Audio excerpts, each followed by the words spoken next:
Alors, lorsqu'on parlait de la synagogue d'Antioche de Pisidie, vous aviez parlé, Odile Flichy, de la différence de prédication de Paul. C'est-à-dire, à la fois, il a une sorte d'éloquence grecque, mais il utilise des techniques d'argumentation, on va dire, qui sont juives. Alors, on va essayer de montrer ça plus précisément. Alors, expliquez-nous la différence. Alors, voilà.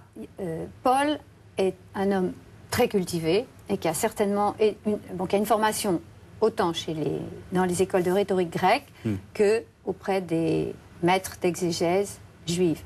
Et alors, on le voit dans les discours que Luc rapporte, on peut trouver dans ces discours, comme on l'avait vu et à Antioche de Pisidie et au discours aux Athéniens, qui est un modèle de rhétorique grecque, on peut trouver les schémas de la rhétorique grecque, à savoir que dans un discours bien fait... Alors racontez-nous comment on fait un discours bien fait, les règles qu'on en avait besoin.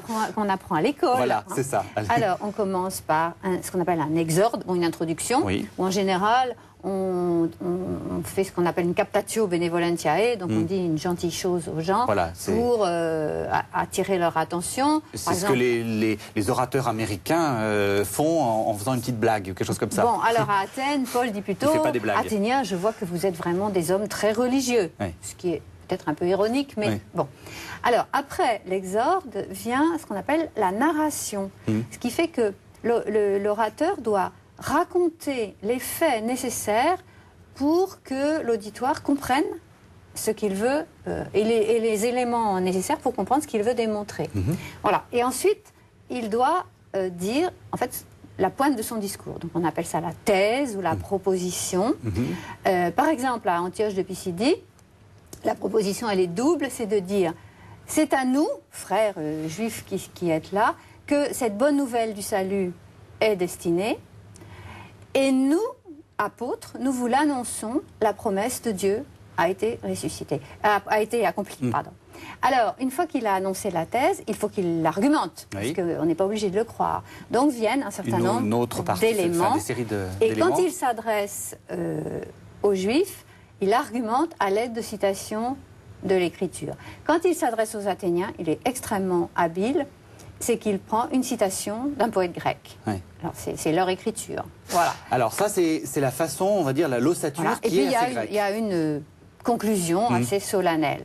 Donc ça, c'est le plan de la rhétorique grecque. Et sans forcer les textes, parce on peut vraiment trouver dans les discours de Paul, voilà, cette logique à laquelle on est sensible. Voilà. Mais c'est pas uniquement le... Il n'y a pas tout. Non, il n'y a pas tout, parce que Paul joue admirablement des procédés de l'exégèse rabbinique ou midrashique. Donc juive. Et juive. Et alors, le meilleur exemple, c'est comment il met ensemble plusieurs citations de l'Écriture. Et on le voit donc encore une fois dans Acte 13, quand il veut montrer que oui, le Christ est bien le Messie promis à Israël. Alors, il rassemble 3 citations. Le psaume 2, la voix de Dieu qui dit « Tu es mon fils, je t'ai engendré ». Ensuite, il met une citation d'Isaïe « Je vous donnerai les saintes réalités de David ». Et il rattache avec « Je vous donnerai l'image du Dieu qu'il a montré avant, le Dieu qui donne ». Et enfin, il accroche une 3e citation de psaume « Tu ne laisseras pas ton sein connaître la corruption ». Et alors, de cette façon, il montre qu'il lit dans l'Écriture la cohérence du plan de Dieu. Et alors, les règles, je crois, de l'exégèse juive, c'est de montrer que les mots, il y a des mots crochets qu'il met ensemble. Et voilà, et du coup... Et pour dire ceci est comme cela. C'est voilà, ça. C'est sur le mode de la similitude. Il montre que... on peut voir la cohérence du plan divin complètement. Alors là aussi, question, est-ce que c'est historique? Est-ce que vous pensez que Paul parlait comme ça? Alors, je pense que certainement. D'ailleurs, on le voit dans la manière dont il écrit ses lettres. Et je pense qu'il était vraiment un homme très cultivé, l'homme des 2 cultures. Je crois. Et donc, qu'il alternait entre la forme grecque et... C'est-à-dire qu'il faisait probablement très spontanément... il avait recours à toutes les ressources intellectuelles dont il disposait. Donc il ne calcule pas, je crois, ce qu'il va faire, mais ça se fait tout seul, avec tout ce qu'il est. Merci, Odile Flichy.